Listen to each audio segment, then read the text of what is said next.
ደራሲ በድሉ ዋቅጅራ ሰግጥ ፈምስ የተሰኘውን እንቅስቃሴ መንግስት እንዲያግደው ጠየቁ።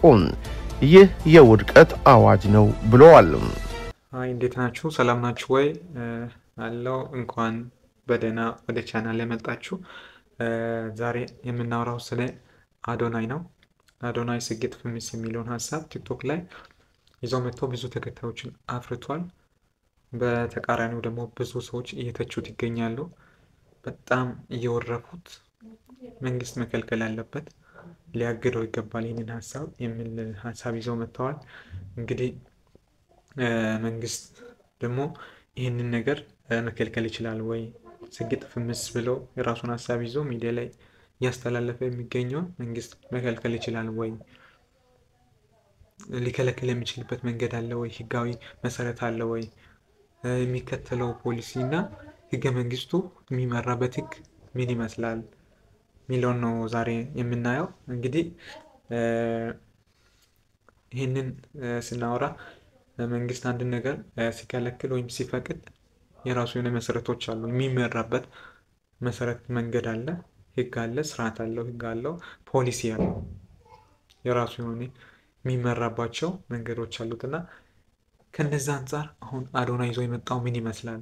መንግስት ሊከለክለው ይችላል ወይ ሚሊዮን ነገር በሚገባ እናያለን ማለት ነው። እንግዲህ አዶናይ እያደረገ ያለው ከንግግር ጋር የሚያያዝ ነው። ሚዲያ ላይ ማሰራጨት ጋር የተያያዘ ስለሆነ ከህገ መንግስቱ አንቀጽ 29 ጋር በቀጥታ የሚገናኝ ነው።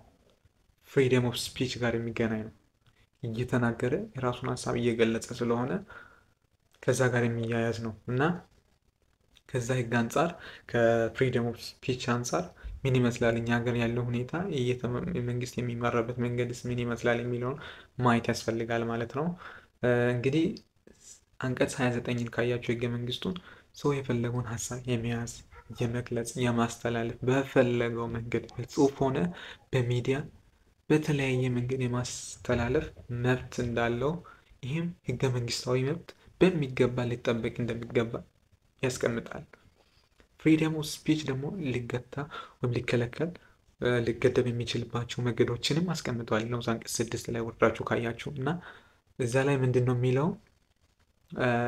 ጦርነት ቀስቃሽ የሆነ ደህንነትን ስጋት ውስጥ የሚጥል ጥላቻን የሚሰብክ ወይም ከዚህ ከሰው ክብር ጋር የተያያዘ የሰውን ክብር በሚነካ መንገድ የሚሰራቸው መልእክቶች በህግ ሊከለከሉ ይችላሉ ተብሎ ያስቀምጣል። እንግዲህ በህግ ነው። እንግዲህ ህግ ደግሞ ሲወጣ መሰረት ማድረግ ያለበት የሰውን የመናገር ነፃነቱን ባስጠበቀ መንገድ ሐሳቡን በየትኛውም መንገድ መግለጹን በሚያስጠብቅ መንገድ መውጣት እንዳለበት እዛው ህግ ላይ ይቀመጣል። ይህንን ህግ በደንብ ማየት ያስፈልጋል። ማየት የምትፈልጉ አንቀጽ 29ን በደንብ አንብቡ። እና ምንድነው ይህንን ተከትሎ የወጣ ህግ አለ። የተለያዩ ህጎች ወጥተዋል።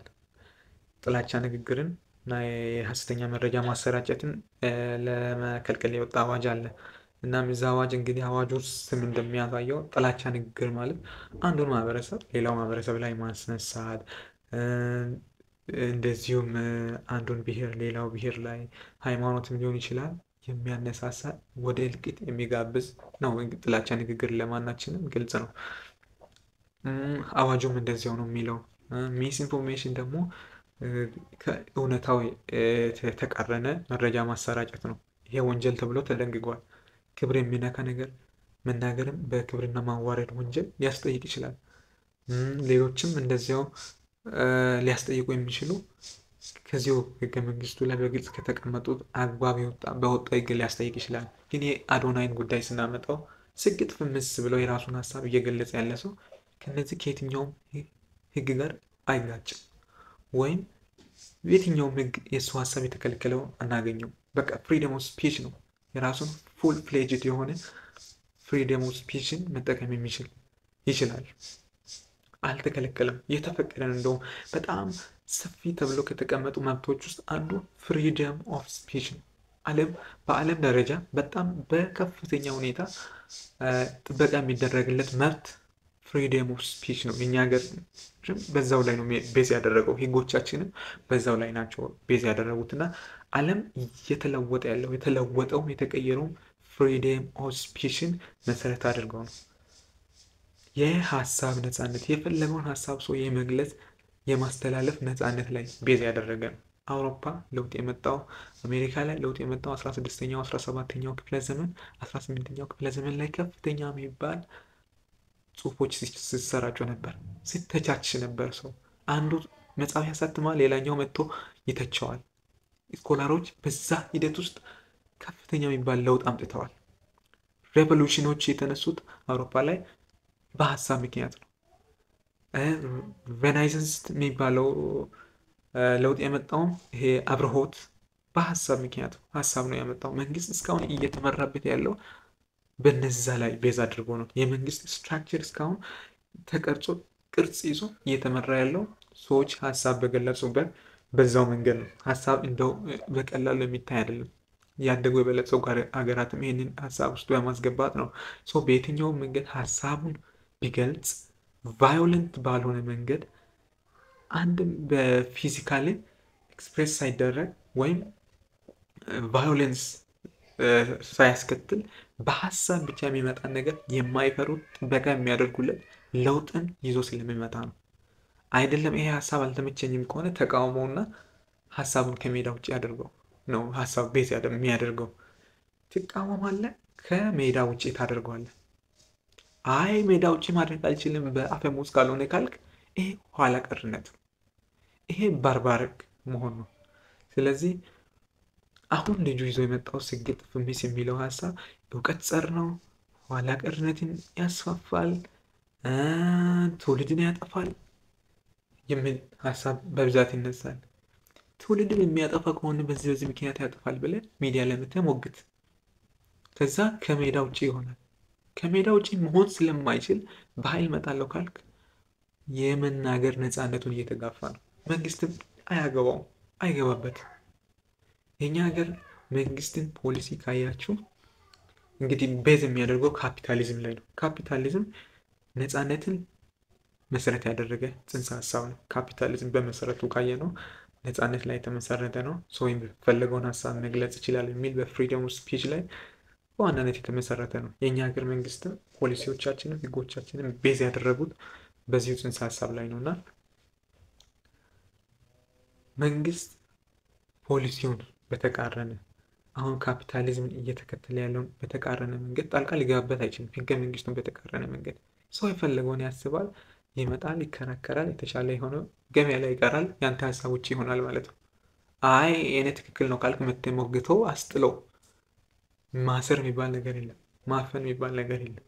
የተሻለውን ሰው መርጦ ይይዛል። የተሻለውን ሀሳብ መርጦ ይይዛል። አንተ ለሌላው ይሄ የተሻለ ነው ይሄኛውን ያዝ የምትል ማን ሆነ ነው? ትውልድ እየጠፋ ነው የምትለው ያንተ ሀሳብ ትውልድን እያጠፋ ቢሆንስ ማን ሆነ ነው? ስታንዳርድ ማን አደረገ? የትውልድ የእውቀት የምትጨነቅ ማን አደረገ? እውነትም እንደው እውቀት ጸር ነው ልጁ ቢመጣ ራሱ በሀሳብ ስለመጣ በሀሳብ አሸንፎ የእውቀት ጸር ነው ብለህ መቃወም ትችላለህ። ግን እንዲህ መከልከል አለ መታገድ አለበት የሚባል ነገር የለም። ሀሳብን በሀሳብ ነው። መጥፎ ሀሳብ ይዞ ከመጣ ወንጀል እስካልተባለ በህግ እስካልተከለከለ ሞግተህ ታስቀረዋለህ እንጂ በኃይል አታስቀረውም። አሁን ባለው ዓለም እየተመራ ያለው ካፒታሊዝም ሀሳቡን ይዞ ሲመጣ ህጋችንም መንግስታችንም ይዞ ያለው ይህንን ሀሳብ መሰረት አድርገው ነው። ማስጣል የማትችለው ሀሳብ የተሻለ ሀሳብ ነው። በቃ ምንም ብትጠመዝዘም ይሁን በየትኛውም መንገድ ብቻ ሀሳቡን መተቸት ትችላለህ። ካልቻልክ ግን ተሸንፈሃል ማለት ነው። የእውቀት ተቆርቋሪ ደግሞ የስልጣኔ ተቆርቋሪ ሆነ መጣ። አብዛኛውን ሰው የእውቀት ተቆርቋሪ የሚመስለው ዶክተር እንዳይመስላችሁ። ዶክተር እንደው ስግጥ ፍሚሱን ይደግፋል። ምክንያቱም ያውቁታል፣ በደንብ ይረዱታል ሀሳቡ ምን እንደሆነ። ሪል የእውቀት ጸር ቢሆን ዶክተር አይደግፍም። ከየትም ኮሌጅ ለቃቅሞ ወረቀት የገዛው ሰው ነው እየተቃወመ ያለው፣ ወይም ወረቀት የሌለው ነው እየተቃወመ ያለው። ዶክተር ነው ለእውቀት የሚቀርበው አንተ ነህ። ብዙ ዶክተሮች አሁን ቲክቶክ ላይ አያቸዋለሁ ስግጥ ፍሚሱን ይደግፋሉ። እውቀት ስለሌላቸው ነው፣ እውቀትን ስለማይወዱ ነው። ባይወዱ ዶክተር ይሆኑ ነበር እንዴ? ስለዚህ አንተ ከሰማይ ገንዘብ ይዘንባል፣ አመን ብለህ ተቀበል ምናምን እያልክ ህዝቡን እያጀዘብክ ምንም ያልመሰለ ወይም ትውልድ ያላሳሰበ እውቀት ያላሳሰበ መድኃኒትን እያስጣልክ በሽተኛን እየገደልክ የተለያዩ ዘረፋዎች ላይ ስትሰማራ ህዝብ ስራ እንዳይሰራ ስራ እንዲጠላ ቁጭ ብሎ ከስራ ውጪ ገንዘብ እንዲጠብቅ እያደረግ ትውልድ አይበላችም። እውቀት አላሳሰበም። ያኔ አንተ ባታደርገው ወጥተህ የሚያደርጉትን አልተቃወምክ። ዛሬ መጥተህ መንግስት መከልከል አለበት፣ ትምህርት ሚኒስቴር ጣልቃ መግባት አለበት የሚባል ነገር የለም። በሀሳብና በሀሳብ የሚሸነፍ ከሆነ ይሸነፋል፣ ማይሸነፍ ከሆነ ተሸንፈ ትሄዳለህ። ይሄው ነው ሀሳብ ነፃነት ማለት ይሄ ነው። ማንኛውም ሰው ሀሳቡን በነፃነት የመግለጽ መብት አለው ሲባል እዚህ ላይ መሰረት ያደረገ ነው።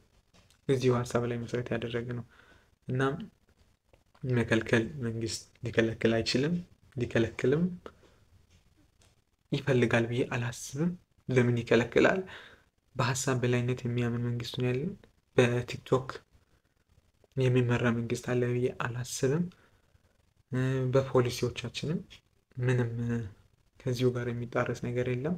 እንዲሁም ፕሮቴክሽን ቢሰጡት ነው። ህጓውን እንደዛ ነው። ህጎቻችን ካያችሁ የሚዲያንም ሆነ የፕሬስ ነፃነትን የሚደነግገው አዋጅ ነፃነትን ነው የሚያሳይ። ፍሪደም ኦፍ ስፒች ነው መሰረት የሚያደርገው። ትውልድ የሚያጠፋ ካልክ ትውልድ የሚያጠፋ መሆኑን በምን አወቅ? አንድ ጥያቄ ነው። በምን አወቅ? ያንተ ሀሳብ ትውልድ እያጠፋ ቢሆንስ? እኔ አሁን የእናንተ ሀሳብ ትውልድ የሚያጠፋ ሆኖ የሚታየኝ። ይህ ሀሳብ ትውልድ የሚያጠፋ ስግጥ ፍምስ የሚለው ስራ በርታ የሚል ነው። በቃ ማንንም አትስማ፣ ጆሮ አትስጥ። ብዙ አሁን የኛ ማህበረሰብ ወደኋላ የቀረበት ምክንያት ይሄ ነው። ሀሳብ አለው፣ ተሻለ ነገር አለው፣ ማድረግ ይችላል። ግን ጎረቤት ምን ይለኛል፣ እኔ እንዲህ ባረግ ጓደኞቼ ምን ይሉኛል ብሎ ያፍራል። ዩቱብ ቪዲዮ ለመስራት ያፍራል። ኮመንት ለመስራት ያፍራል። ቲክቶክ ላይ ቪዲዮ ለመልቀቅ ያለውን አቅም ለመግለጽ ያፍራል። አብዛኞቻችን ስለምናፍር ነው። እናም ይህንን ሀሳብን ተጠቀም፣ ሰግጥ፣ ሰገጥ ተባለ ችግር የለውም። ዋናው ለውጥ ነው። ምንም ካልተለወጥክ በኋላ ሁሉም ያንተ ደጋፊ ይሆናል ነው ሀሳቡ። በቃ ዋናው ለውጥ ተለወጥ ነው። ያለን አቅም ይዘናና ተጠቀም ነው እንጂ ይሄንን ስለሚረዳ ነው አብዛኞቻችን እየደገፍን ያለ ነው። እና እናንተ እንደዚህ ብላችሁ የሚተቹ ሰዎች አደብ ግዙ። ትክክል አይደለም። መንግስትም ጣልቃ ሊገባ አይችልም። አዶኒ አንተም ስራህን ስራ፣ ቀጥል።